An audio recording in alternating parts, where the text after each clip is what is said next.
Ви коли-небудь помічали одну фантастичну дивну річ? Щойно в інтернеті з'являється бодай найменша згадка про якусь велику українську гру, коментарі перетворюються на збій у матриці. Серйозно, таке відчуття, ніби тисячам людей завантажили в голови одну і ту ж саму флешку. Ви бачите абсолютно однакові фрази, однакові тейки, однаковий набір претензій, однаковий рівень обурення. Гра стала політичною, це русофобія, вони зрадили аудиторію, і цей хор звучить настільки гучно і настільки синхронно, що починає здаватися, ніби це не думка геймерів, а чітко прописана захисна реакція системи. І знаєте що? Так воно і є. Пропаганда ненавидить Метро 4 ще до її виходу, але вона не може просто сказати «ми боїмося цієї гри», тому що вона показує істину. Тому вона запускає в маси набір зручних емоційних тейків, які люди підхоплюють і несуть далі, навіть не намагаючись включити мозок і трохи його порозкинути. Сьогодні ми не будемо сміятися з коментарів, як робили це в минулих роликах.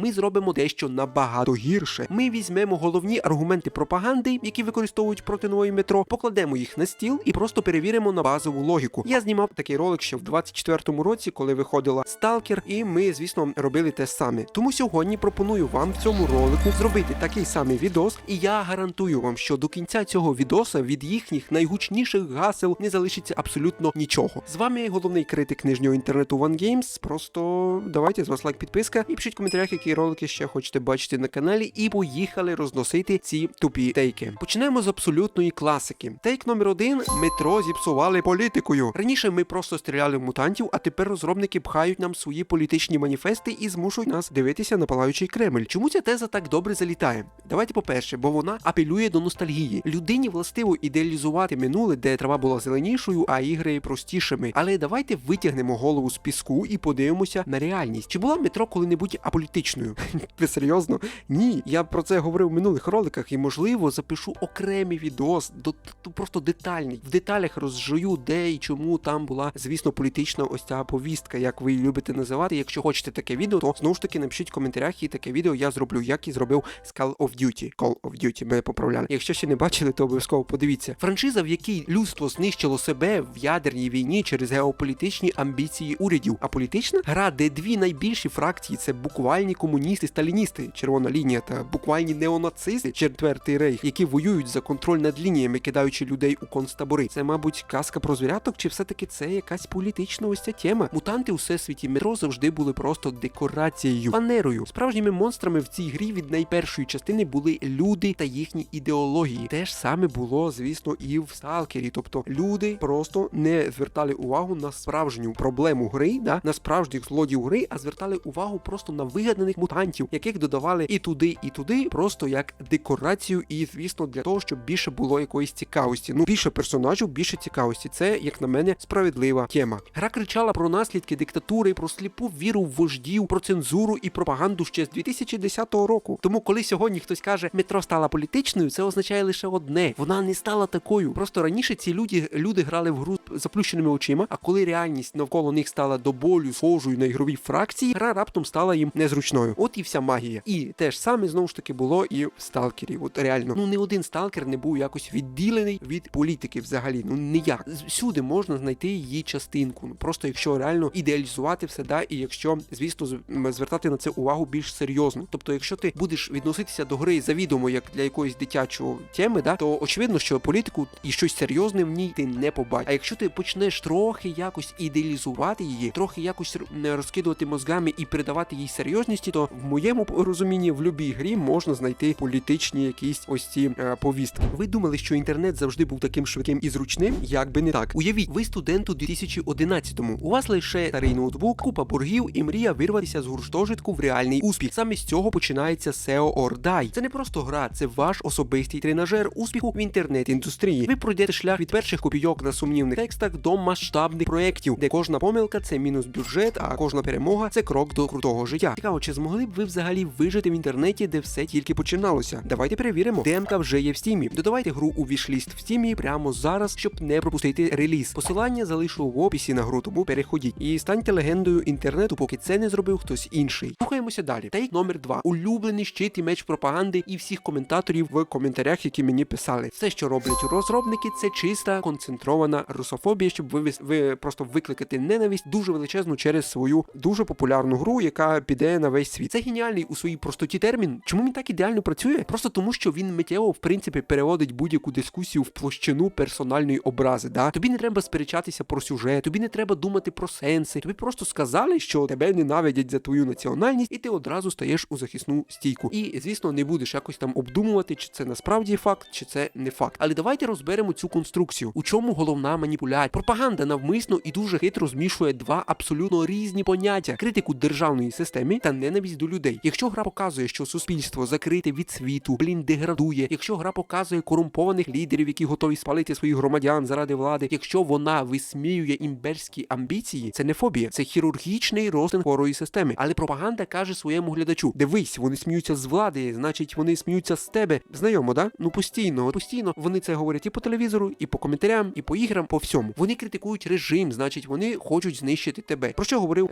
Хесюс, да? Ось цей чувак, класний стрімер. Він теж саме казав, типу, якщо я проти всього, що відбувається в країні, то значить, що я русофоб. Відчувається цей злам логіки. Коли людина починає настільки зливатися зі своєю державою, що будь-яка критика системи сприймається як удар по її власному обличчю, це і є найстрашніший наслідок роботи пропаганди. І саме так вона і працює. Люди, які говорять, що вони не під владою пропаганди, вони просто, це їхня думка, да? Як мені дуже часто писали, що ні, я не дивлюсь телевізор, там я не пропаганду, не дивлюсь, це все інше, я не вірю в це. Просто це моя думка. Це одразу показує, що це і є пропаганда, тобто це маніпуляція. Саме так пропаганда і працює, блін. Розробники не мають ірраціонального страху перед нацією. Вони мають абсолютно національну і раціональну відразу до тоталітаризму, і вони про неї говорять і показують в своєму проєкті. І якщо хтось впізнає в цьому тоталітаризмі себе, чи є це насправді проблема? Розробників, студії, можливо, якихось там інших людей, чи все-таки ваша? Я думаю, що більш детально цю претензію я розжував. Третій аргумент, який звучить майже як плач покинутих якихось людей. Ми їх любили, ми купували їхні ігри, ми дуже багато грошей витратили, ми зробили їх популярними, а вони нас просто зрадили і не додали російську мову. Оце моє улюблене відчуття тотальної сліпої власності. Звідки це береться? Геймери часто думають, що якщо вони заплатили $60 за гру, то вони автоматично купили акції студії і тепер мають право визначати творчий вектор компанії, куди компанії слід рухатись, куди компанії слід взагалі йти, які мови додавати, яку локалізацію робити і так далі. Давайте запитаємо прямо, кому належить право розповідати історію? Аудиторії чи автору? Чи зобов'язаний автор назавжди заморозити себе в часі, щоб його аудиторії було комфортно? Уявіть, що українська студія 4A Games – люди, які створюють гру в умовах реальної кривавої війни, під сиренами та блекаутами. Раптом скажуть: ой, знаєте, ми, мабуть, зробимо сюжет про те, як москвичі дружно будують світле майбутнє з нами, щоб Вася з Рязані не відчув себе зрадженим. Це ж абсолютний абсурд. Так не буде. Жоден великий твір мистецтва ніколи не був зобов'язаний обслуговувати очікування натовпу. Так само і блогер. Він не зобов'язаний, по суті, нікому нічим. Коли розробники змінюють вектор, коли вони роблять крок у бік і розширюють лор гри, вони зраджують не аудиторію. Вони просто відмовляються залишатися у тій тісній комфортній клітці, яку ця частина аудиторії для них побудувала. І якщо ви вважаєте зрадою те, що автор розривається і реагує на власну реальність, то вам потрібні не творці, а вам потрібен сервісний персонал і, звісно,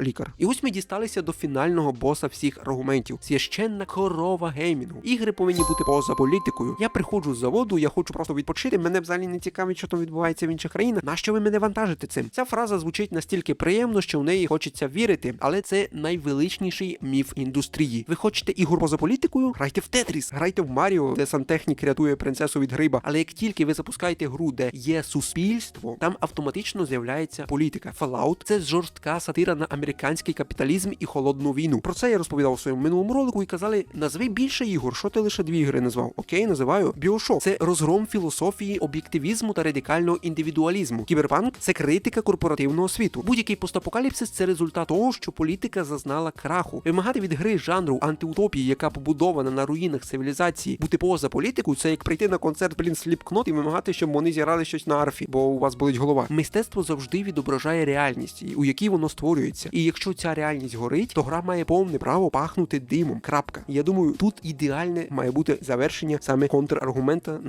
на цю пропагандистську тему. Ось так. Я вважаю так. Я назвав 3 гри, в тому ролику я назвав 2 гри. Я думаю, якщо ви захочете, я назву ще більше ігор. По суті, як я вже й казав, фактично кожному реально AAA проєкті, який будується на якійсь історії про когось, всюди замішана політика. І це факт, який неможливо оспорити. Але знаєте, в чому полягає найбільший, просто фантастичний парадокс цієї ситуації? Те, від чого Пропаганда зараз реально дуже сильно потіє і не знає, чим це крити. Можливо, головна проблема Метро 4 для них не в тому, що гра скаже щось кардинально нове, а в тому, що вона скаже те, що франшиза говорила роками назад. Сліпа віра у вождя веде до катастрофи. Ті, хто закриваються стінами від усього світу, починають пожирати самі себе. Пошук зовнішнього ворога завжди використовується для того, щоб виправдати внутрішній терор. Ці тези були в Метро завжди і в минулих частинах, не тільки зараз. Але раніше це сприймалося як прикольний такий сюжет про вигаданих людей у вигаданому майбутньому, і цього типу не існує. А зараз дистанція зникла. Метафора стала документалістикою. Парадокс у тому, що не гра змінилася. Гра просто стояла на місці і тримала дзеркало. Це їхня реальність змінилася настільки, що тепер, дивлячись у це дзеркало, вони бачать не мутантів і не фантастичних лиходіїв, як раніше вони тільки про мутантів говорили. Вони бачать своє відображення, і саме це усвідомлення змушує їх кричати так гучно, що,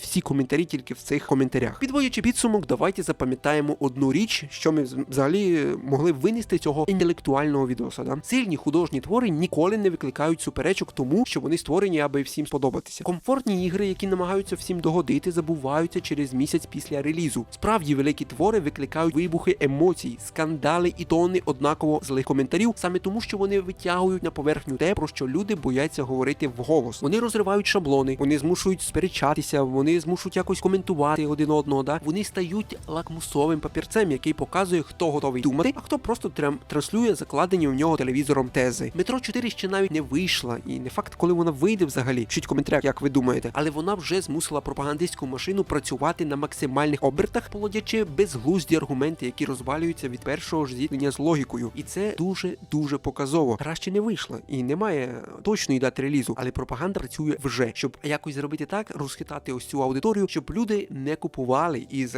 країнами так званого СНД, не купували гру. І якщо гра робить це ще на етапі чуток, уявіть, який ядерний вибух станеться в їхньому інфополі в день релізу гри. Ця гра вже стала чимось набагато більшим, ніж просто код на екрані. Мені особисто здається, як челу, який дійсно витратив дуже багато років на створення відео по сталкеру, можу сказати, що зараз хайп у Метро більше навіть, чим був закладений при сталкері. От чесно, набагато більший. Я не знаю, чому так, з чим це пов'язано, можливо, з палаючим Кремлем в трейлері, але сам факт. Пишіть в коментарях, знову ж таки, як ви думаєте. Дуже багато, звісно, про коментарів я не сказав, але окей. Хто напише, то лайкну обов'язково і, звісно, закріплю ваші коменти. З вами був я, Ваньок. Якщо ви теж любите, коли складні речі розбирають на деталі, а лицемірство розбирають і розбивають просто фактами, підписуйтесь на цей канал. Обов'язково залітайте в мій телеграм-канал Ваньок Інсайд, тому що там ми розбираємо індустрію ще жорсткіше, швидше і без жодних фільтрів, і монетизації там немає, як я завжди кажу. Тому що писали, а чому в телеграмі ти робиш одне, пишеш одне, а в роликах якось по-іншому? А все просто, тому що цензура, да, цензура. Ми всі під власній цензурі, на жаль. Пишіть у коментарях, який із їхніх тейків смішить вас найбільше, і, звісно, очікуйте нового відоса, який буде дуже скоро і буде дуже класний по